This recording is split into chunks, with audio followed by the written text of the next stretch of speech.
tarde, boa noite para você que está aqui mais uma vez, nos dando o privilégio da sua companhia em mais um Cristocast. A gente está aqui para te abençoar, para trazer uma palavra de Deus para a sua vida, para o seu coração, para você ficar com o coração quentinho, daquele jeito que eu gosto. E para isso, eu trouxe um convidado muito especial, que é o Thiago Diniz, que é fotógrafo, tradutor, e o Thiago já começa dando um recadinho. Olha, gente, a gente está aqui para bater um papo bem legal, um papo para glorificar o nome de Deus, para falar de Deus nas nossas vidas e como a gente pode levar o reino de Deus para a vida das pessoas através daquilo que a gente faz. E a gente convida você para curtir, para seguir, para acompanhar, para ouvir. Quando você estiver malhando, quando você estiver no trânsito, estiver lavando louça, fazendo comida, fica ouvindo a nossa conversa aí, seja parte da conversa junto com a gente, tá bom? Vamos lá. Thiago, eu te agradeço muito a presença. Obrigada por disponibilizar teu tempo de estar aqui com a gente, falando sobre Deus. Obrigado por me receber. É sempre uma honra, né? A gente poder conversar com você nesse canal tão legal.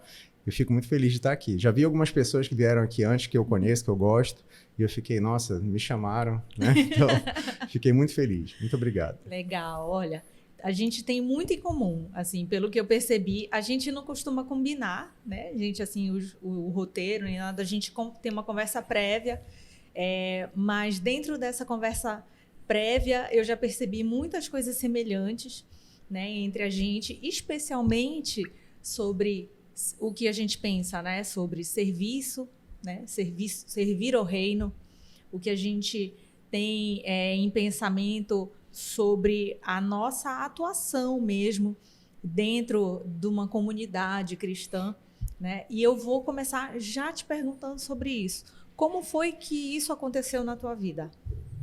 Bem, a minha vida como cristão, ela é daquela clássica assim que começa desde criança, né? Na família já ali evangélica, mas houve um período onde, assim, eu meio que, na minha adolescência, na minha fase de juventude, ali, início da juventude, eu meio que me rebelei contra Deus, né? Então eu me afastei um pouco e quis viver a vida segundo aquilo que eu achava que devia ser, com as minhas filosofias, ideologias, e independente de Deus.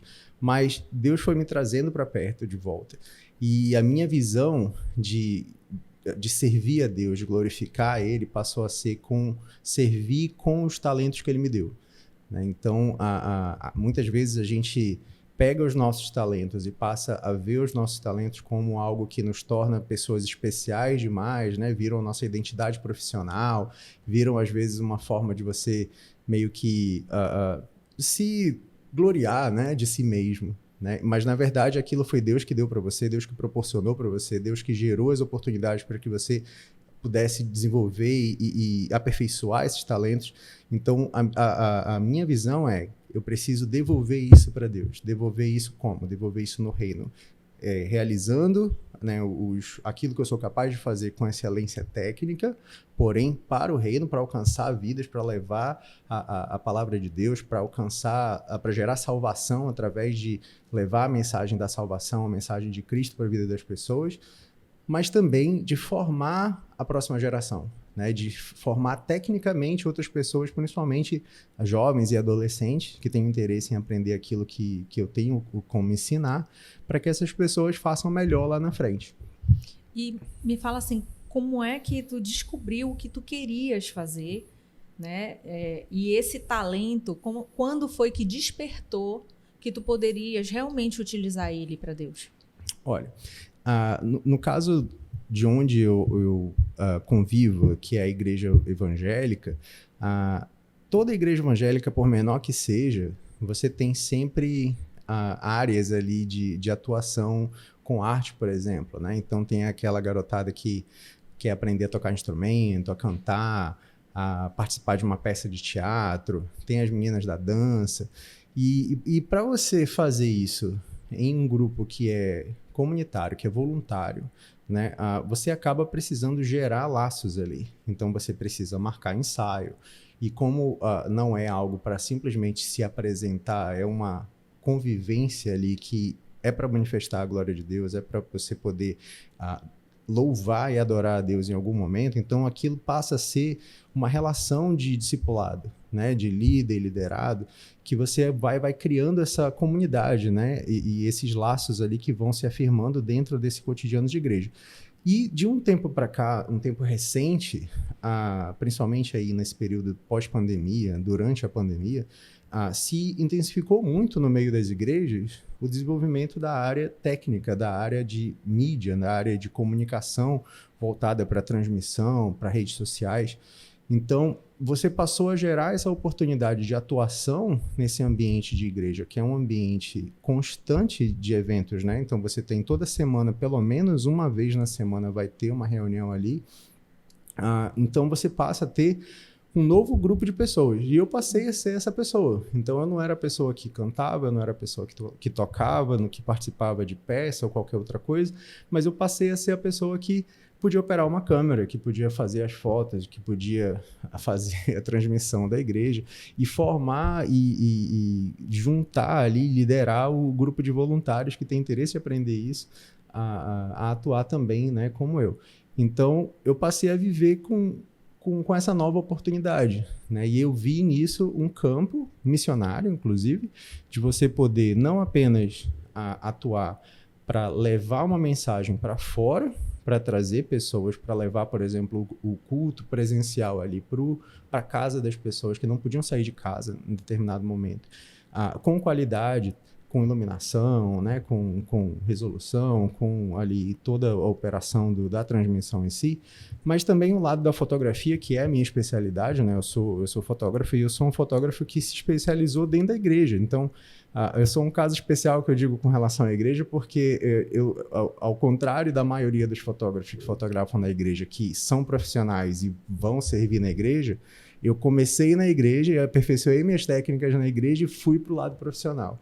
Então, hoje em dia eu atuo profissionalmente com fotografia e eu tenho um nicho de atuação que é uma fotografia de captura das emoções, o pico de emoções, né, que pega uma carona numa máxima da fotografia de fotojornalismo, de fotografia de rua, que é do Henri Cartier-Bresson, um grande fotógrafo aí, que ele deixava a máxima do momento decisivo, né, que você precisa capturar o momento ideal, o momento alto, o pico máximo de uma ação, de uma emoção, e eu tento trazer isso com uma pegada artística para dentro da fotografia de igreja, onde você não apenas faz um registro, mas você captura uma emoção. Então a pessoa vai ver aquela foto e ela não vai apenas contemplar um momento que aconteceu na igreja, mas ela vai ter alguma reação que aquela foto vai causar nela. Uhum. Por quê? Porque vai pegar o melhor momento de alguém cantando, de alguém pregando, de alguém em momento de quebrantamento, né, de choro ou de alegria, né, de comunhão, das pessoas se abraçando, das pessoas se cumprimentando, porque a igreja são as pessoas, a igreja não é o prédio. Exato. Então, quando você vai fotografar a igreja, você não vai fotografar o prédio, você vai fotografar quem está ali presente enquanto culto, sendo culto, né, a Deus. E você precisa pegar essas pessoas nos melhores momentos delas, né? Não é aquela coisa posada, não é aquela coisa estática, mas sim em ação, né? E para isso você precisa de técnica, você precisa de visão, de olhar fotográfico, e você tem como ensinar as pessoas aí que têm interesse em aprender isso, a operar o seu equipamento da melhor forma possível para alcançar esse resultado, né, artístico, de certa forma. Sabe, de que eu já fotografei profissionalmente há muito tempo atrás, e estou com muita vontade de voltar a fotografar, é algo que estou com muita vontade mesmo. Opa. Ano passado, no Sírio, comecei a ensaiar a voltar, sabe? E a fotografia, eu gosto muito, assim, por muitos anos, acho que mais de 10 anos, eu fotografei o Sírio de Nazaré. E justamente esse momento, né? O momento da emoção. Assim como na igreja também, a questão, as pessoas, a entrega, né? Isso é muito bonito de se ver, quando as pessoas estão realmente entregues ao momento ali sendo igreja, né? Sendo parte Sim. do corpo da igreja. E a fotografia, ela te dá uma sensibilidade, um olhar sensível ao outro, que quando eu acredito, né? Que quando a gente une isso à igreja, ao que acontece lá dentro, você deve ter registros lindos, assim, porque inclusive porque você começou primeiro, né, na igreja para depois desenvolver a parte profissional. Então, eu acredito que por você ter primeiro se aprofundado na palavra, né, para depois desenvolver a parte profissional, você acaba tendo ali um olhar diferente do que está acontecendo na hora, né? Porque eu acho, né, que é muito difícil fingir a emoção, especialmente lá, né, na igreja, quando a gente está vivendo, quando a gente está entregue àquele momento, às vezes mergulhado em dor, mas às vezes mergulhado em profundo êxtase também, né? Essa tua experiência, esse teu olhar deve ser muito apurado para essas coisas. Sim, a gente acaba trazendo um olhar principalmente de servir, sabe? Porque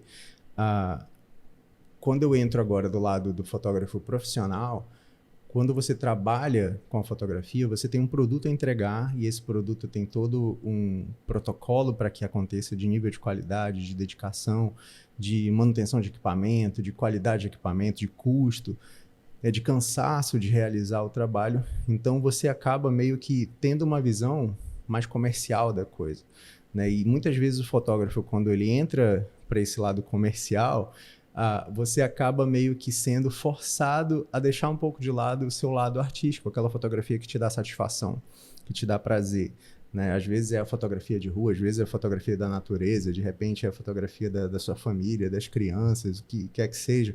Mas você acaba precisando meio que deixar isso um pouco de lado, porque você, além de fotografar o seu trabalho, você tem uma série de fotos para editar depois, fazer backup, entregar para o cliente, organizar seu portfólio, uma série de coisas. Mas quando você lida com isso na igreja, todo o trabalho extra que você precisa fazer, por exemplo, estar presente nos cultos. Então, se eu tenho o compromisso de registrar todos os cultos na igreja onde eu atuava, onde eu comecei, onde eu aprendi, que foi a Igreja Batista Missionária da Amazônia. Então, se eu pegava um domingo com 2 cultos e eu fazia questão de estar nos 2 cultos, é um sacrifício. Você está no mesmo dia 2 vezes ali e durante a semana. Então, assim, já é um compromisso de presença, né? De você ter que estar lá.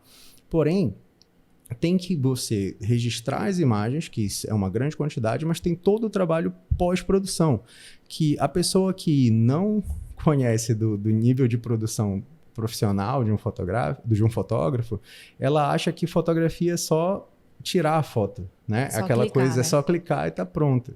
Mas não, você tem todo um trabalho de pós-produção, né? De triagem das imagens, de backup, de seleção, de edição e depois de organização para publicação e depois achar essas fotos para fazer outras coisas com relação a design, por exemplo. Então é um trabalho grande, é um trabalho intenso. E essa dedicação toda a nível voluntário, ela é um desafio, né? Então, o que eu mais aprendi com relação que veio com essa coisa da igreja, que veio com a visão da fotografia, não apenas quanto arte, mas enquanto adoração, enquanto louvor a Deus com o meu talento, é exatamente essa coisa de você fazer o seu melhor, fazer algo com excelência, apesar da não gratificação material disso, muitas vezes. Então, você faz realmente como uma entrega. E essa entrega dá trabalho. E esse trabalho, ele é um louvor, ele é uma adoração. E também a visão de você fazer algo que é maior do que você. Fazer algo que é para gerar um legado. Então, a minha visão principal mesmo, que eu acho mais importante disso tudo, é o que eu vejo, o que eu aprendi, o que eu sei fazer, o que eu sou capaz de fazer de bom nível, não parar em mim, é disseminar. Então, eu preciso ensinar isso para os voluntários, para que esse voluntário seja eu lá na frente fazendo melhor do que eu faço agora. Sim. Né? E formando outras gerações. Então, quando você trabalha principalmente com arte, seja qual arte que seja, né? Por exemplo, eu vou pegar o balé, que é a área que eu acabei conhecendo por conta da minha esposa. O balé, ele mistura o físico e o artístico. Né? Então, uma das coisas mais lindas do balé é quando uma criança, uma menina, olha a bailarina e se encanta. Né? Então, ela vê aquela performance da bailarina e ela quer ser aquela bailarina. né? Então, a arte ela gera uma reação emocional, uma reação física, né? Quando você pega um texto escrito artisticamente, aquele texto é capaz de fazer você chorar, é capaz de fazer você sorrir, é capaz de fazer você sentir coisas que você não sentiria se não lesse, né? Assim como uma pintura. Então, quando você entra no artístico, você entra no causar o estranhamento, né? De gerar uma emoção interna. E essa emoção interna, ela gera inspiração. Então, essa inspiração é o que vai gerar a motivação no próximo de buscar conhecer e querer fazer igual e, de repente, ser melhor, porque essa pessoa vai ter mais oportunidades ou outras oportunidades e vai ser a pessoa que vai levar a sua semente lá para a próxima geração lá na frente. Então, essa visão de servir, de entregar os seus talentos e o trabalho que não é fácil, como adoração, como entrega de louvor a Deus e também como um legado para deixar no reino, é a coisa completa da forma que eu vejo, né, o que a gente precisa fazer com relação a talento e a talento técnico, né, no servir, no adorar a Deus. Eu quero muito falar sobre a questão do serviço ainda e sobre legado. São temas que eu adoro falar e que são coisas que eu penso muito a respeito também. Mas antes, fazendo um link assim para quem está assistindo a gente está falando aqui de fotografia, está falando de uma coisa técnica, porém, todo mundo pode fazer isso, né? Não são só fotógrafos ou jornalistas, mas assim, você pode trabalhar um outro nível de fotografia, fotografia no olhar, aqui, ó, no coração, sabe? Você desenvolver essa sensibilidade para na hora que você estiver lá louvando a Deus, na hora que você estiver lá na igreja, você começar a olhar com sensibilidade para o que realmente está acontecendo e não estar só por estar, né? É quando você liga ali o botão dessa sensibilidade, você começa a olhar como Deus toca as pessoas. É como você consegue começar a perceber que o Espírito Santo se faz presente, né? É como o Espírito Santo vem e mexe com as pessoas. É quando a emoção vem nas pessoas. Então, esse olhar você não precisa fotografar, você precisa registrar aqui na cabeça e no seu coração. Esse olhar fotográfico, sensível, técnico que a gente está falando aqui, que são profissionais que fazem, você pode fazer de uma forma mais simples, mas estando presente lá. E a partir daí, sim, também, através desse registro mais emocional do que técnico, também desenvolver ali um servir, uma vontade de servir, uma vontade de estudar mais, né? E de repente achar um lugar que você se encontre ali na igreja para participar. Porque, Thiago, eu falo, sempre tento linkar aqui, assim, que todo mundo pode servir a Deus. Se for na igreja, lindo. Se não for, lindo também. Né? A gente precisa entender que Deus não está só dentro das paredes da igreja, está fora também, principalmente fora, porque Ele precisa alcançar as pessoas para trazer para a igreja. Então, você pode ser um representante de Cristo quando você vai ajudar alguém na rua, quando você, de repente, se voluntaria para trabalhar numa creche, ou eu sou dentista e vou fazer um dia voluntário, né? Ou eu sou barbeiro e vou trazer aqui um dia, na hora de um almoço, vou trazer pessoas, moradores de rua e cortar, enfim, você está servindo a Deus quando você faz isso. Quando nós servimos as pessoas, a gente serve mais ainda a Deus, né? Eu falo muito sobre isso. Esse servir é um desafio, porque às vezes a gente tem dificuldade de enxergar como fazer, né? É muito bacana quando a gente descobre, né, o que faz feliz a gente, o que completa. Eu sou muito feliz na minha profissão.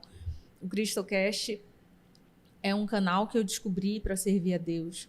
Mas o que mais eu posso fazer além disso fora daqui, né? Será que eu consigo incentivar mais pessoas a que o coração delas seja tocado para elas servirem lá da maneira delas de alguma forma. Esse é sempre um desafio, né, da gente enquanto cristão. Sem dúvida. O caráter de Cristo, né, a presença assim da personalidade de Jesus enquanto ele esteve aqui, enquanto ser humano, sempre foi de amor, sempre foi de servir, sempre foi de comunidade, sempre foi de andar ombro a ombro, né, de compartilhamento. E a gente vive numa cultura de sociedade onde a nossa noção de sucesso e de paz, muitas vezes ela passa para o lado do isolamento, passa para o lado do egoísmo, passa para o lado dos muros que eu crio para me isolar daquelas pessoas que não estão no mesmo nível que eu. Né? Então, essa é a visão de sucesso, muitas vezes, dessa cultura de sucesso ocidental, capitalista, né? de sucesso financeiro, de um sucesso de exposição do que eu tenho, né? Do que eu conquisto. E Jesus foi o contrário disso. Né? Então, imagina Jesus sendo o barbeiro, sendo o fotógrafo, sendo o dentista. Ele sempre vai andar perto das pessoas que precisam disso. Ele sempre vai dar o retorno social disso. Né? Ele não vai depender de uma instituição necessariamente. Mas ele tem a ferramenta na mão, ele tem o talento na mão, ele vai devolver para essas pessoas, ele vai compartilhar, ele vai trazer para perto. E nesse trazer para perto, nesse andar junto, nesse ser parceiro, ser irmão, olhar no olho, você sempre vai ter o interesse de investir na vida das pessoas. Né? O talento que eu tenho em mãos é o talento do ensino. Assim, além de fotógrafo, né? Inclusive eu passei a ser fotógrafo a partir de uma oportunidade que eu tive de aprender com uma janela de conhecimento do inglês, porque durante muito tempo assim, a minha carreira sempre foi de professor de inglês e tradutor. Então, com o meu conhecimento de inglês, eu pude aprender a fotografia. Eu não fiz curso de jornalismo, de publicidade, onde normalmente você tem uma matéria de fotografia. Eu não fiz nenhum curso profissionalizante de fotografia. Eu estudei fotografia com os canais e ferramentas que eu tive em inglês e tive a oportunidade prática na igreja. E aí entra um lado importante da igreja, que a igreja ela sempre vai ser um campo de atuação disponível. Né? Então, para áreas que você precisa de prática, é um prato cheio, porque você sempre vai ter onde atuar. Né? Então, se você precisa desenvolver uma técnica a partir de horas de aprendizado, de aperfeiçoamento, de aplicação técnica daquilo, a igreja acaba sendo uma boa oportunidade. Então, pode ser você, de repente, ensinando matérias de primário, de ensino médio, se você é bom aí em física, matemática, química, essas coisas que a galera precisa para vestibular, e você oportuniza isso, nem que seja, tipo assim, a igreja ser apenas o anfitriã, né? E você oferecer a sala para que você atue ali, e as pessoas que vão ali, as famílias que vão chegar lá, elas vão acabar indo à igreja porque elas precisam de algo que está sendo disponibilizado ali. Mas, de repente, elas nunca iriam à igreja. Elas, de repente, vêm à igreja pelo lado da falha do ser humano, que é, muitas vezes, o que as pessoas conhecem da igreja, que é o lado do corrompimento humano, né? Da corrupção do ser humano, onde entram casos de corrupção, onde entram casos de falhas de atuação de caráter das pessoas, e a pessoa não quer proximidade com essa instituição igreja. Né? E às vezes ela ir na igreja para fazer uma consulta com um dentista, fazer uma consulta com um psicólogo, né? Receber de repente uma cesta básica, né? Ou então fazer ali uma aula de inglês, de fotografia, de matemática, do que quer que seja, é uma oportunidade dela estar pisando ali e começar a ter o seu coração aberto para ir lá de repente ouvir uma mensagem num domingo, né? Numa terça, numa quarta. E existem muitos casos assim de resultados assim nessa linha, né? Eu tenho um exemplo de um projeto de dança que a minha esposa tinha na nossa igreja, onde as famílias dos arredores iam, né, levar as crianças para fazer balé, e tinha uma família que a mãe ia levar sempre muito assim, sob efeito das bebidas da noite anterior e tudo, e era uma família que estava passando por problemas ali nessa linha, mas nessa proximidade da criança ir fazer o balé, a família passou a se aproximar, né? E hoje em dia são parte da igreja e vivem uma vida de dedicação, de servir, de busca, né, de ser uma família ali que honra e glorifica o nome de Deus, que tenha paz, né, que não viva as brigas e os distúrbios causados aí por vícios, etc. E acabou sendo uma família restaurada por simplesmente ter esse contato, né, essa oportunidade de pisar ali. Né? Então, às vezes, assim, uma das coisas que eu acho mais lindas assim, de mensagem de salvação na Bíblia é que o Espírito Santo é quem convence. Né? Então, não sou eu com a minha eloquência, com o meu conhecimento, com o meu nível de estudo da palavra, ou com o meu nível de persuasão ou de insistência para conquistar alguém, que vou fazer alguém se converter. Verdade. Ou vou levar uma mensagem para o coração de alguém. Não. Eu vou ser apenas um canal. Tudo é graça de Deus. Então, eu preciso apenas estar presente, estar com o meu coração aberto, estar com uma vida de santidade, onde Deus possa me usar, nem que seja só para alguém me ver e ter como referência, olha, aquele menino ali é da igreja e ele não é um nojento, como outros que eu conheço que são da igreja.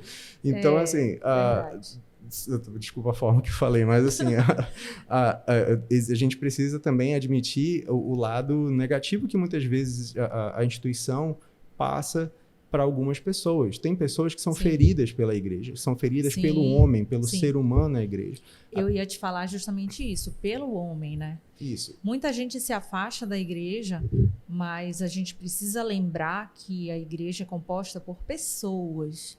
E as pessoas são falhas, né? Somos todos falhos em algum momento. A gente precisa ter isso em vista. Sim, e assim, a gente precisa sempre estar disposto a corrigir, às vezes, esses erros, sabe? Isso. Eu ouvi 2 histórias essa semana de, assim, nossa, olha como que chega na gente, né? Por exemplo, eu teve uma moça que contou para alguém que eu conheço uma história onde ela soube, né? Tipo, você é evangélica, né? Você é da igreja. Poxa, eu nunca mais vou pisar numa igreja. Aí a moça começou a contar a história. Aí ela contou uma situação onde ela foi a uma igreja e aí, de repente, teve um assalto dentro da igreja, começou a ser uma situação muito violenta e ela começou a ficar ali passando mal e ela achou que fosse morrer. E aí depois, quando ela se tocou, o pastor falou que aquilo era uma espécie de uma peça teatral que mostrava que Jesus ia vir como um ladrão. Que horror. E aí, meu Deus, assim, a moça, meu Deus, que Jesus é esse que vem como um ladrão e maltrata as pessoas e tal? Ou seja, a interpretação que tomaram ali desvirtuou quem é Jesus, né? Sim. Jesus é amor, Jesus vem em paz, Jesus ele vem para resgatar, ele vem para salvar, ele não vai vir para maltratar ninguém. Só que a forma que a coisa foi feita foi uma forma onde a pessoa foi constrangida. Ela, basicamente, no medo que ela estava ali, ela começou a se urinar, essas coisas assim. Então, ela passou um constrangimento público por causa de mau gerenciamento, né, da coisa, assim. Isso. Então, imagina o que é você ir para a igreja e ser constrangido, né? E isso, assim, é um caso extremo, né? Aí, glória a Deus que a pessoa com quem ela conversou falou do caráter de Cristo para ela. Sim. E disse que isso não é o que Jesus é, né? Jesus não é um ladrão, Jesus é a salvação, Jesus é bem como um noivo, ele vem encontrar você com amor, com expectativa, com interesse de lhe encontrar. Não é o que ela viveu ali. Então, assim, a gente precisa levar Jesus, não o Jesus institucionalizado, né? Não o Jesus com protocolo do que você precisa ser para que ele receba você. Jesus, ele bate a porta, e se você abrir a porta do seu coração, ele entra em paz, ele ceia com você, ele é parte da sua vida, ele traz amor, ele traz paz, ele traz tranquilidade, ele não traz ansiedade, ele não traz peso, ele não traz obrigação de você ter que fazer isso ou aquilo, né? Você precisa apenas receber e ser disponível. E dizer o eis-me aqui, Senhor, né? Para que ele venha e realmente atue na sua vida.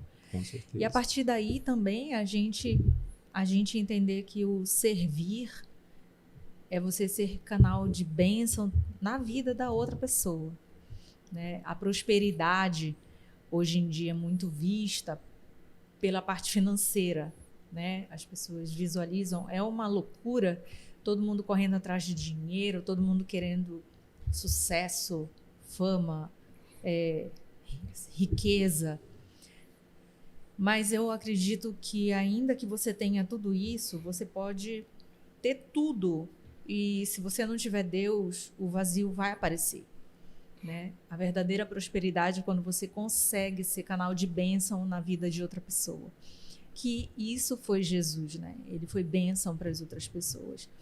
E a gente, enquanto cristão, tem ali o desafio de tentar ser um pouco mais parecido com Cristo, né? No nosso dia a dia, nas nossas ações, nas provocações que a gente passa, na vontade de xingar no trânsito, né? E outras coisas tantas, assim, nos aborrecimentos, nas pessoas que vêm testar a nossa paciência e nas pessoas que ainda não compreenderam mesmo. Às vezes falta um pouquinho, né, para a pessoa se deixar, se permitir conhecer a Cristo, mas muitas vezes não se deixa por essas limitações.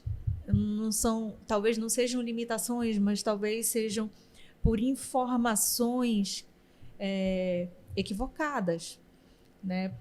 Que são feitas por pessoas, assim. A gente pode ver qualquer igreja, se pega aí a história toda da humanidade, mas qualquer igreja, seja ela protestante, católica, né, a igreja evangélica, qualquer igreja, precisa que as pessoas que a compõem tenham ali plena visão do caráter que elas precisam ter, desenvolver para o dia a dia. A gente estava falando sobre isso um pouco aqui antes, né?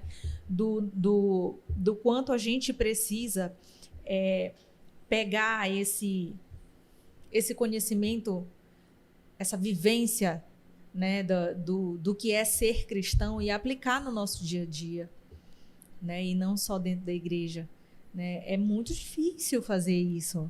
Não é fácil, mas vale a pena, né? Algo que vale a pena. Quando você começa a servir o outro, a tua visão muda completamente, né? A tua perspectiva muda completamente. Isso não é de uma hora para outra, mas à medida que você vai servindo, aquilo vai mudando, Deus vai tocando teu coração. Então, aqui a mensagem do CristoCast é: aproveite, avalie. A nossa conversa aqui talvez seja para você avaliar o que você pode fazer para você servir a Deus.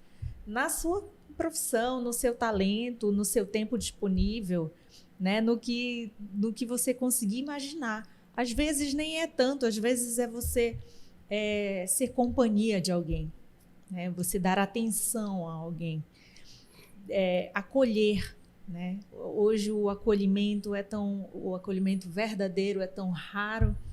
De repente seja algo assim. Então eu te desafio, pega esse dever de casa, pensa o que você pode fazer para servir a Deus de uma forma simples, mas que seja verdadeira.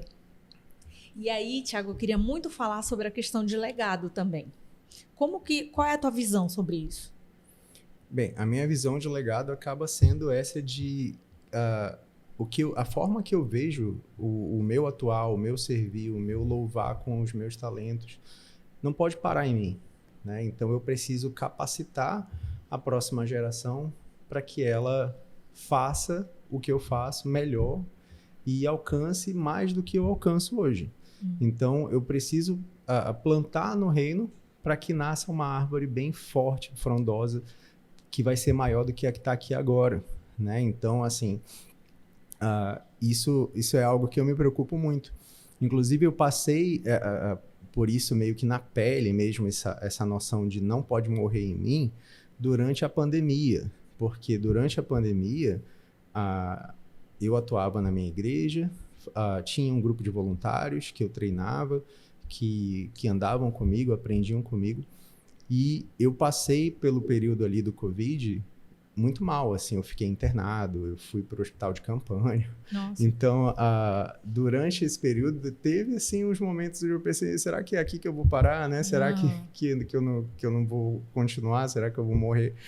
E será que se eu morrer vai parar em mim essa história? Não pode parar em mim. Então, quando eu me recuperei, eu voltei com uma fome, com uma sede muito maior de fazer acontecer isso de forma mais rápida. Então, eu passei a me dedicar, na época, a fazer workshops, a fazer treinamentos, né? Onde eu formasse realmente pessoas. E nesses treinamentos, nesses vários que eu fiz aí de lá para cá, a gente conseguiu formar pessoas que hoje atuam nas suas igrejas, que hoje são o que eu fui naquele momento de estar gerenciando grupos. E estão, inclusive, alguns trabalhando profissionalmente com fotografia também. Então, assim, não pode parar em mim, sabe? É algo que eu não... é que eu conheço, inclusive, profissionais de fotografia que nunca fariam isso, e que dizem que nunca fariam isso porque não querem formar concorrente. Então, como a minha visão não é uma visão para o mercado, é uma visão para o reino, então eu realmente tenho que ensinar, eu tenho que formar, eu tenho que deixar um legado. E esse legado vai ser a minha presença, vai ser onde eu vou continuar vivendo, mesmo quando eu não estiver aqui, quando tiver alguém que vai poder dizer, nossa, eu aprendi com o Thiago, né? Porque teve alguém que me ensinou. Teve alguém que me entregou a câmera dele na minha mão e confiou aquilo para eu aprender, para eu praticar, mesmo quando eu não sabia ainda, né? Então, essa é a minha visão de legado, assim. E essa é a visão de discipulado da igreja, né? Porque quando você é um cristão, você precisa ser um formador de outras pessoas, de outros cristãos. Você precisa ser um exemplo, né? Jesus não andou só, ele andou com 12. E esses 12... tinham várias outras pessoas agregadas ali que ajudavam também, tinham mulheres, tinham crianças, tinham famílias que andavam juntas e que com certeza iam se multiplicando. E se a gente existe hoje enquanto igreja, enquanto instituição, enquanto alguém com uma identidade de Cristo, é porque isso se multiplicou de lá. E isso começou com...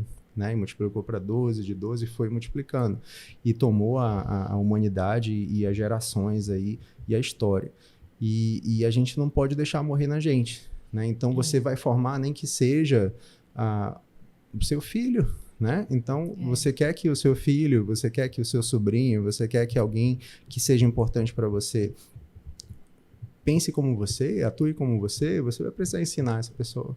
E para você ensinar, você precisa ter disposição, você precisa ter atenção, você precisa falar, né? Mostrar, nem que seja apenas em ser exemplo, mas você vai ter que ser um exemplo, você vai ter que ter uma conduta, né? E, inclusive, assim, pegando carona no que você falou ainda agora, na mensagem que você deixou para as pessoas com relação ao servir, eu deixo uma mensagem pensando no espelho disso, que é, às vezes, você precisa ser a pessoa que, ao invés de acolher e de servir, você é a pessoa que precisa ser acolhida e ser servida também. Porque a gente, mesmo enquanto cristãos, nós temos os nossos altos e baixos, nós temos os nossos momentos de dúvida, nós temos os nossos momentos de queda. E muitas vezes você é a pessoa que precisa dizer, nossa, hoje eu preciso ir à igreja receber um abraço, eu preciso ouvir de Deus. Sim. Então, assim, se permita. E você, quando você faz parte de uma comunidade, né, você fica bem mais livre mais livre não, mas à vontade para saber que você tem ali também um porto seguro para esses momentos, né? Um dia você serve, no outro dia você é acolhido.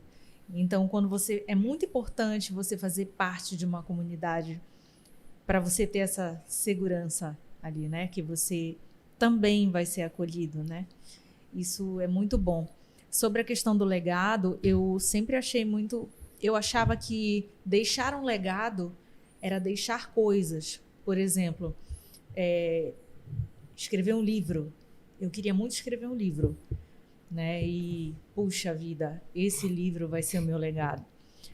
Eu já escrevi livro, já publiquei o livro, já escrevi várias coisas. Mas eu entendi que o legado é mais do que as coisas que a gente deixa, é mais do que nós somos e que se perpetua, né? O nosso legado não é baseado em quando a gente morre, é quando a gente deixa de existir, na verdade. Porque eu posso morrer, mas o meu exemplo pode ser perpetuado através da minha filha, através de amigos, através de pessoas que talvez eu nem conheça, né? Então, o meu esforço para ser uma pessoa melhor, esse pode ser o meu legado. Eu espero que seja. Eu espero realmente que seja, porque eu me esforço muito para ser uma pessoa melhor. E especialmente dentro do que eu aprendi na vida cristã. Pois é, que referência a gente vai ser, né? Será que as pessoas vão lembrar da gente quando a gente não estiver aqui? E se elas lembrarem, de que forma elas vão lembrar? Né? Então, isso é parte do nosso legado, né? Às vezes o legado de alguma pessoa passa pelo que ela construiu, né? A gente tem pessoas aí que têm nomes nas ruas, tem nomes nos prédios, mas são apenas nomes numa placa, né? Que impacto que há na vida de alguém, né? Então, que vidas foram salvas por causa dessas pessoas, né? E às vezes você pode ter um legado sem fama, né? Sem nome, sim, mas você tem um legado, né? Então, é importante se preocupar com isso, né? Eu me preocupo sempre com o deixar um pouco de mim nas outras pessoas, e isso vem através do ensino. Meu caso. Eu quero muito aproveitar que a gente está falando sobre isso, assim, e deixar registrado algo muito especial. Eu sempre converso aqui nos episódios e trago alguma coisa pessoal, assim, não que seja exemplo de nada, mas porque eu entendo que o Cristocast também é algo que pode se tornar, né, um legado. Eu realmente ia ficar muito feliz se as pessoas depois de mim resolvessem continuar esse projeto de alguma forma. Mas como eu penso que daqui a 539 anos isso pode estar ainda registrado na internet, eu tenho na minha família exemplos de 2 mulheres que deixaram legados. Uma delas é a minha mãe, ainda viva, graças a Deus, a quem eu consigo aprender com a história dela, especialmente, e também com o que a mãe dela, minha avó, que eu quase não convivi, né? Minha avó faleceu, eu tinha uns 3 ou 4 anos, eu acho. Mas a minha avó deixou um legado. Minha avó foi dona de casa, mas cuidou de um montão de filhos e o caráter dela se perpetuou, né? E chegou em mim e eu tento passar para minha filha. Uma mulher muito simples, deixou na minha mãe, deixou em mim, e eu espero deixar na minha filha, que eu espero que deixe na neta, e assim por diante. E também a minha tia Luísa, irmã da minha mãe, que foi uma mulher que eu amo muito. Vou chorar. Mas amo ainda, ela já se foi, com certeza está do lado de Deus, muito orgulhosa, feliz, porque ela também era uma cristã exemplar e uma mulher para frente, empreendedora, uma mulher muito forte que criou os filhos, amou o marido, assim. Eu só tenho elogios da minha tia, eu lamento que ela tenha partido tão cedo, mas minha tia deixou um legado não só para a família, né, mas para muitas pessoas aonde ela morava. E quando ela partiu, foi o que eu pensei. Eu falei, minha tia conseguiu construir uma história muito bonita, e o que vai ficar, além das coisas que ela construiu, foi o que ela realmente foi enquanto pessoa, né? E me inspira até hoje o exemplo da minha tia. É incrível que todo episódio eu choro, gente. Mas é porque eu sinto muito forte a presença de Deus nas pessoas que estão na minha vida, sabe? E eu tento honrar isso, o tempo que eu posso, o tempo que eu estiver nessa terra. Então, o legado, para mim, é muito mais do que o que nós passamos a ter, mas o que nós deixamos enquanto pessoa. Eu acho que isso é o fundamental, a mensagem, né, que a gente consegue perpetuar. Com certeza. E importante demais, né, essas referências, como você colocou da sua tia, da sua avó, da sua mãe, porque, infelizmente, muitas pessoas, assim, não são poucas, as referências, às vezes, que elas têm dos próprios pais ou de certos familiares são negativas, né? Você tem referências, às vezes, de violência, de abuso, né? De fracasso, de alguém, né? Amargo, né? E que privilégio é a gente poder ter alguém que a gente possa ter uma referência calorosa, né? De alguém que era acolhedora com você, que lhe tratava bem, que contribuiu para o seu caráter positivamente. Porque existem muitas contribuições negativas que, às vezes, causam traumas eternos nas pessoas. Com certeza. Né? E você conseguir, você ter o privilégio, ter a bênção de ter alguém que você possa lembrar com esse amor, com esse carinho, que traz lágrimas nos olhos, assim, é uma bênção, é um privilégio, é algo que muita gente não tem, né? Então, isso é uma bênção de Deus na sua vida, e que bom que ela serve de referência para que você seja assim como ela foi, né? E eu me sinto muito sortuda, assim, abençoada, porque a minha família, eu tenho pessoas que são incríveis mesmo, assim, simples e incríveis nesse sentido, incríveis no sentido de buscarem ser sempre boas pessoas, sabe? Eu falei só de mulheres, mas assim, tem o meu pai, que eu sou apaixonada por ele, meu melhor amigo. Eu gosto de falar isso, que meu pai tem 70 e poucos anos, 73, quase 74 anos, e hoje é o meu melhor amigo. Então, eu sou muito honrada por Deus por ter essas pessoas na minha vida.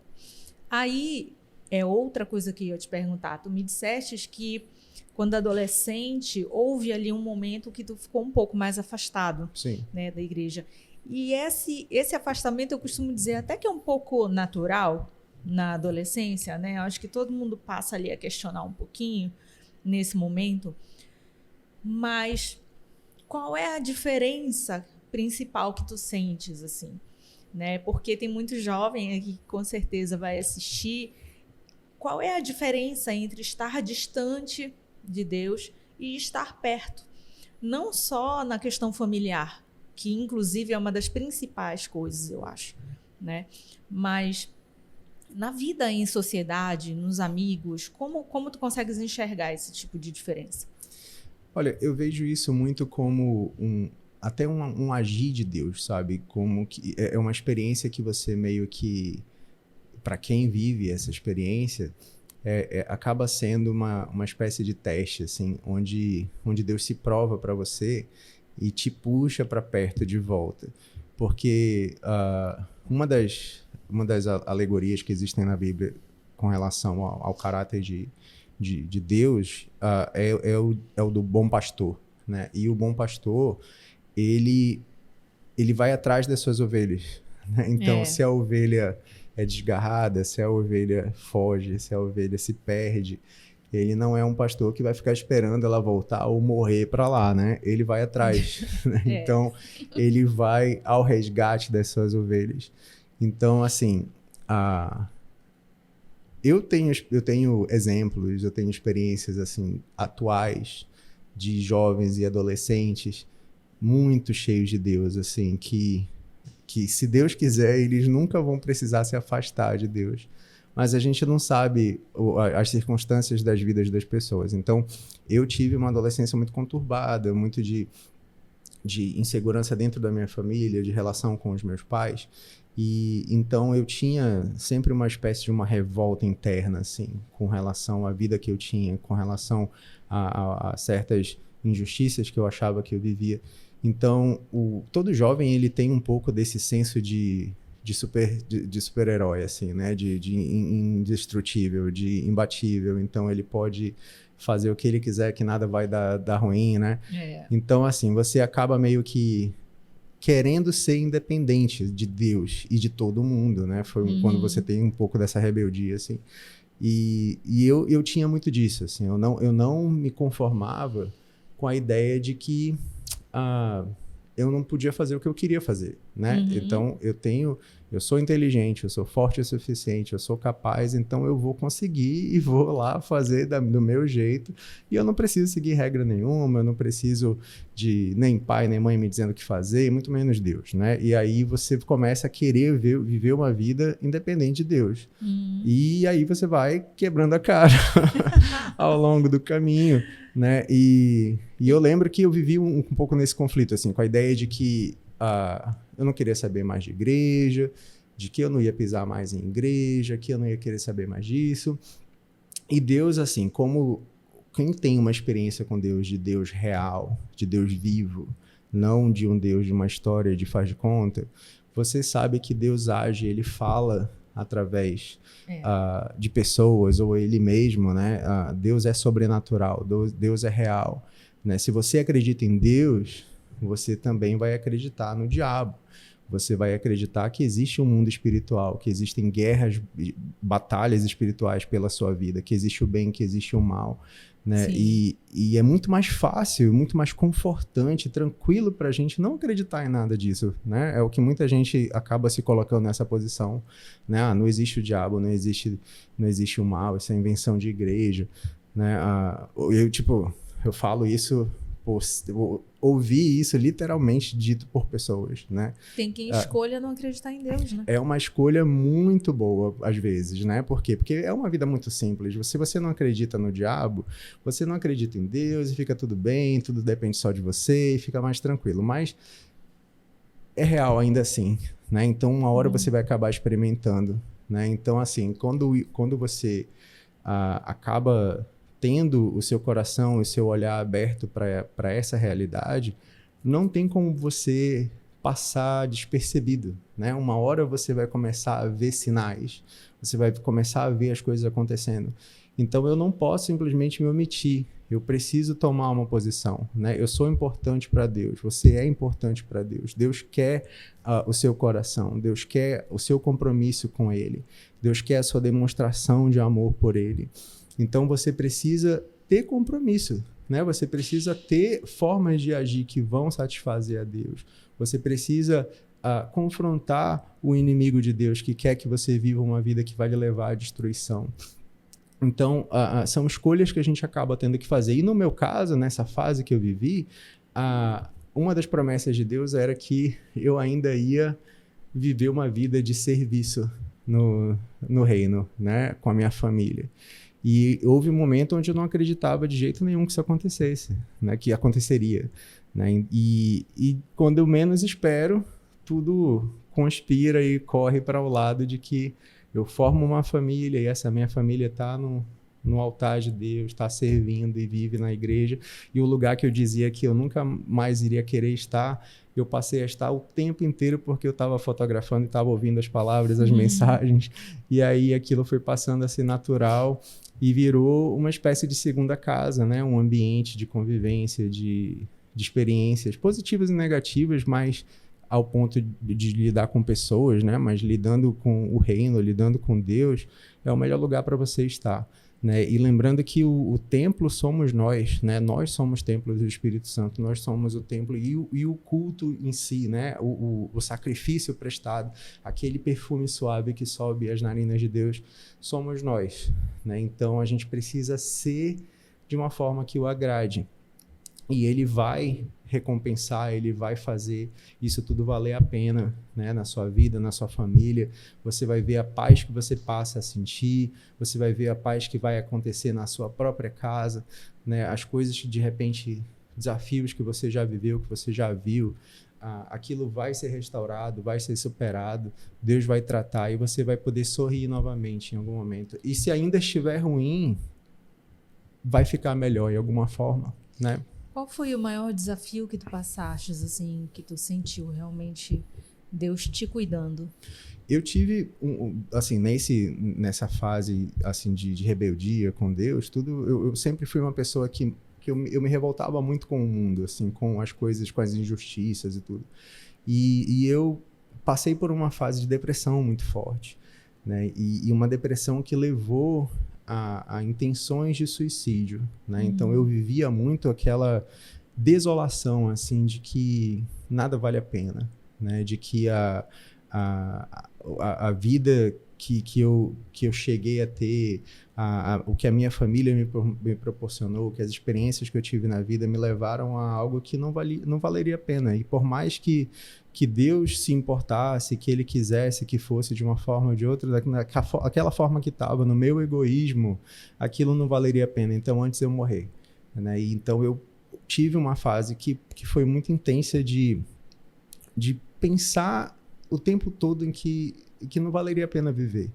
Né? E quando você está nesse estado mental, a sua mente ela trabalha nessa nebulosidade assim, constante, onde tudo é ruim, onde tudo é negativo, onde você precisa encontrar alguma forma de parar com isso tudo. E você fica pensando até nas formas que você vai cometer o seu suicídio, etc.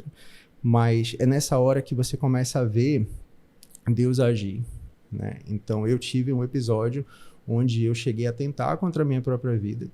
E por um milagre, a forma que eu tentei fazer, Deus meio que reverteu e não deixou funcionar.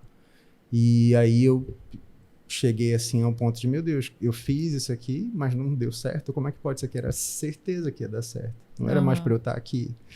Mas Deus vem e diz, não, tá aqui, olha, não aconteceu nada, você tá novinho em folha, e daqui para frente a sua vida vai ser desse jeito aqui, ó, diferente do que você estava vivendo. Glória E você a Deus. passa a viver algo novo, e passa a experimentar o novo, o melhor de Deus a cada momento.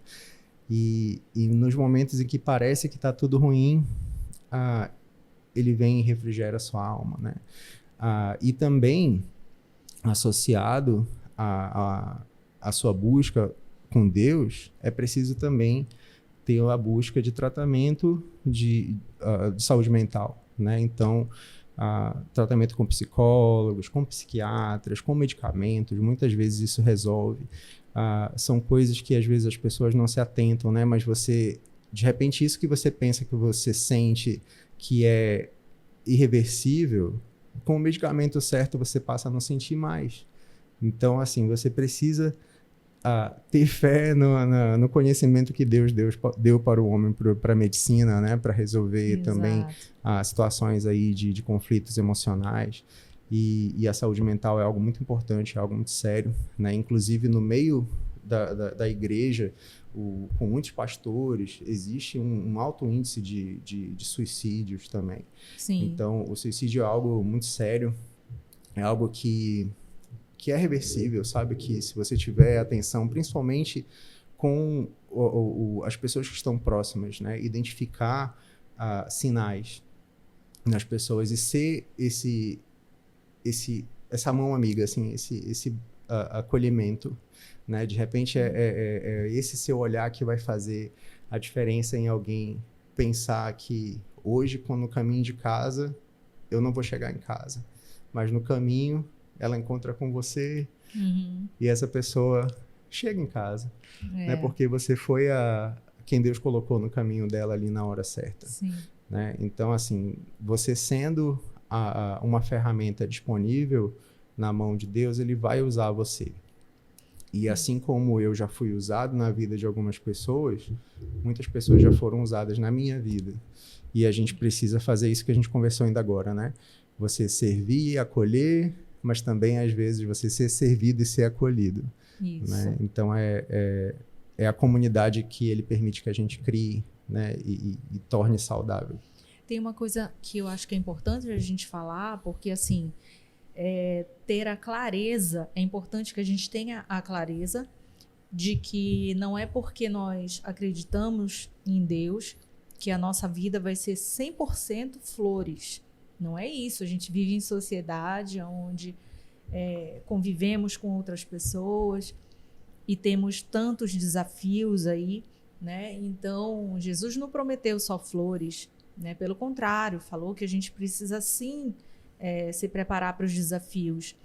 E a gente precisa ter clareza de que há momentos que a gente precisa se deixar quebrar também, porque quando isso acontece, depois, né, Deus vem e cura ali, vai juntando os nossos pedacinhos e nos transforma em nova criatura. E essa nova criatura vive um novo momento, né? Um novo momento ali com o Espírito Santo presente, conduzindo a nossa vida com uma outra cabeça, uma outra perspectiva. Mas para isso a gente precisa se permitir, né? Se permitir acolher, se permitir, às vezes, se quebrar primeiro. Isso aconteceu comigo. Eu primeiro precisei ser quebrada e eu deixei ser quebrada para depois Deus vir e me reconstruir. Então, eu consigo olhar para trás e entender aquele momento, sabe? Que eu precisei passar. Não foi fácil. Não foi de jeito nenhum fácil. Mas é a alegoria do vaso, né? De quebrar e reconstruir. E a gente, enquanto ser humano, precisa ter clareza de que às vezes a gente vai passar por isso, né? Mas se a gente tem confiança no que Deus tem para nossa vida, a gente encara e confia e passa e tudo fica melhor depois. Sim, o que você falou com relação a não ser flores, né?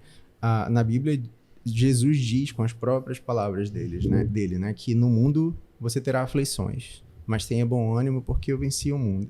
Então, quando ele diz que, inclusive, ele não diz só isso, né? Ele diz que a gente vai ter aflição, ele diz que a gente vai ser perseguido, ele diz que o mundo jaz do maligno, ele diz que pegue sua cruz e venha, né? Exatamente, que é carregar a cruz mesmo. E se a gente for parar para pensar de uma forma mais filosófica, inclusive, assim, mais ampla, a condição do ser humano, ela é de perda constante, né? Vamos pegar, por exemplo, assim, uma pessoa que tenha uma vida perfeita. Quem é que tem uma vida perfeita? Mas vamos ver alguém que tem uma vida perfeita. A pessoa tem todo o dinheiro do mundo, tem a beleza, tem a saúde, tem tudo. Isso tudo está com o tempo contado, né? Você pode ter todo o dinheiro do mundo, mas uma hora você não vai estar aqui mais para usar esse dinheiro.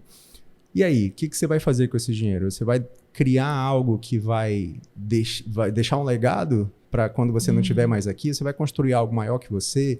Você vai formar pessoas, investir em pessoas com esse dinheiro?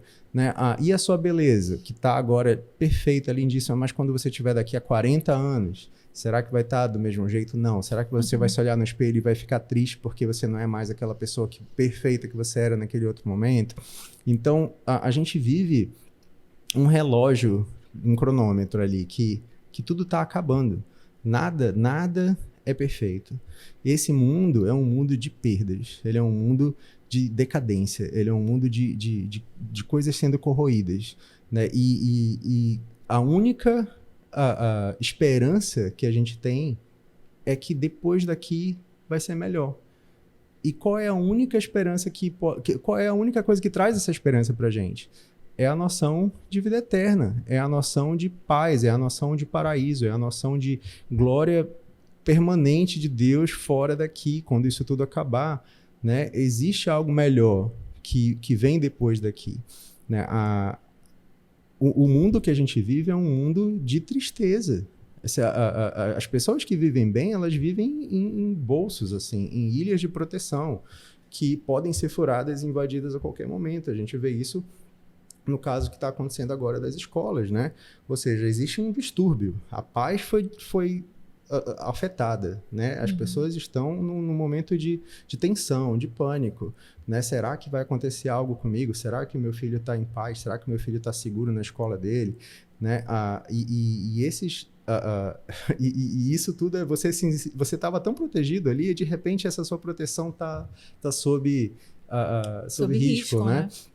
Então, assim, você pode ter a melhor vida, você pode ser a pessoa que tem todo o sucesso, mas será que daqui a meia hora você não vai morrer, sei lá? Então, assim, você tem a paz de que tudo vai ficar bem se você morrer, se as pessoas que você alcança, que vivem com você, elas têm a melhor experiência de ter você junto delas, né? Você é a melhor pessoa para essas pessoas. E como é que você é capaz de ser a melhor pessoa para essas pessoas? Estando em paz, estando com seu coração tranquilo. De repente você encontra outras formas aí, por conta própria, de estar tranquilo e estar em paz e ser alguém que seja uma boa influência nas outras pessoas, mas você nunca vai ser completo enquanto você não tiver com seu coração preenchido pela presença de Deus, preenchido pela certeza de que o bem vai vencer, de que depois daqui algo de maior vai acontecer, de que Jesus vai voltar e vai levar os seus para viver com ele em paz, em eternidade, né? Que Jesus veio para esse mundo para salvar, para dar ânimo, para dar bom ânimo, para ser uma mensagem de esperança, para ser uma mensagem de renovação de vida, de mente, né? Então, assim, é algo muito maior que a gente, né? A gente não pode tratar a nossa visão de cristandade, sabe, de ser servo de Deus apenas como um clube, apenas como um clube de leitura de um livro, né? Mas sim como uma história maior, uma história com início, meio e fim, uma história que teve uma criação, que teve um antes, que teve um durante e que vai ter um depois, né? É algo muito maior que a gente, muito maior. E quem é que não gosta de ser parte de algo maior, né? E você é capaz de ser parte desse algo maior quando você enxerga Jesus como o Filho de Deus, como aquela pessoa que veio aqui, que morreu, que entregou a vida, que ressuscitou, né, e fez isso para poder lhe dar a oportunidade de salvação, para que você vá viver com ele em eternidade um dia, né, e que tudo isso que a gente vive aqui vai passar e quando passar vai ser muito melhor. Tiago, a gente está caminhando para o fim, infelizmente, mas eu preciso fazer a provocação tradicional daqui, que é: Deus existe e eu posso provar. Deus existe e eu posso provar quando eu olho para as galáxias, quando eu olho para algo que é real, que não é algo que alguém inventou. Quando você imagina que a gente vive em um mundo que é tão grande, mas tão grande na nossa compreensão, mas que quando você começa a olhar para mais distante, ele é um pontinho de nada. Ele é apenas um grãozinho de areia em algo muito maior. Então não tem como isso tudo ter acontecido ao acaso, né? Não tem como a gente viver num planeta que está na distância perfeita ao Sol para que ele exista. Se ele tivesse um pouquinho mais para cá ou mais para lá, não daria, né? E ainda assim você tem bilhões de galáxias que são maiores e que têm estrelas maiores e que têm outros planetas, e até hoje a gente não conseguiu identificar a possibilidade de vida nesses planetas. O único lugar que tem sido até agora é aqui, mas tudo que a gente enxerga de grandiosidade, Deus é maior que isso tudo. Então, eu tinha uma música que eu ouvia quando eu era criança que dizia que Deus enxergava as galáxias num relance de olhar. Então, quando a gente pensa isso na física, né, na velocidade da luz, o quanto ela viaja, existem distâncias tão grandes, mas tão grandes, que não importa o quanto a luz viaje rápido, o quanto ela é rápida, ela não vai chegar imediatamente em outro lugar. Ela viaja por milhões de anos-luz. Mas o olhar de Deus, ele cobre tudo no imediato. Deus, ele é tempo e espaço. Deus, ele está no passado, ele está no futuro, ele está no presente, nós estamos dentro dele. Nós somos ele é muito maior, e nós não somos nada, e ainda assim ele nos ama. Então não tem como você parar para pensar e não chegar à conclusão de que existe um Deus, e esse Deus se importa com você, porque ele criou isso tudo para que a gente existisse, para que esse palco fosse onde você tivesse as suas cenas e ele contemplasse, e a sua atuação glorificasse o nome dele. Tiago, eu estou muito agradecida, meu Obrigado. amigo. Muito obrigada mesmo. Obrigado pela você. tua participação, por esse tempo dedicado aqui, por dividir tua experiência. Eu tenho certeza que uma mensagem vai chegar no coração de quem está precisando. E a gente está aqui para isso, né? Para levar a palavra de Deus, para glorificar a Deus, o quanto ele já fez nas nossas vidas, e ele também pode fazer na sua. Então, obrigada por estar aqui. Obrigado você. Obrigado pela oportunidade, parabéns pelo bom trabalho, né? Essa é uma plataforma que com certeza é bênção, né? E que vai estar disponível para as pessoas verem durante muitos anos ainda, né? E essa noção de documentar esse momento para que seja um corpo, né, de mensagens que possa ser consumida, independente de quando for consumida. Mas isso é bênção demais, isso é legado, né? É fazer algo que você não faz apenas pro agora, mas que você faz pro futuro, né? E então, assim, meus parabéns e que isso renda mais e que mais pessoas enxerguem e compartilhem e sejam abençoadas pelas mensagens que são geradas aqui. Muito obrigado. O Thiago vai levar a nossa canequinha do CristoCast como lembrança, tomar o café e lembrar do nosso bate-papo aqui. Muito obrigada. Volte sempre. Viu? Obrigado. E você já sabe, a gente está aqui para trazer uma palavra de Deus para o teu coração. E você manda também essa palavra, esse programa, compartilha com aquelas pessoas que você sabe que estão ali precisando receber uma mensagem. Quem sabe nessa conversa aqui não sai algo que vai ali, uma faísquinha, começa a aquecer o coração dessa pessoa.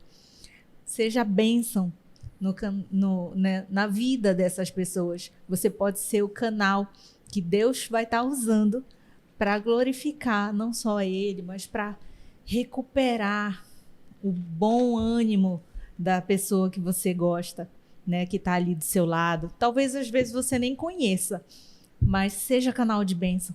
Deus se alegra muito. E você já sabe que eu e você nos vemos no próximo CristoCast.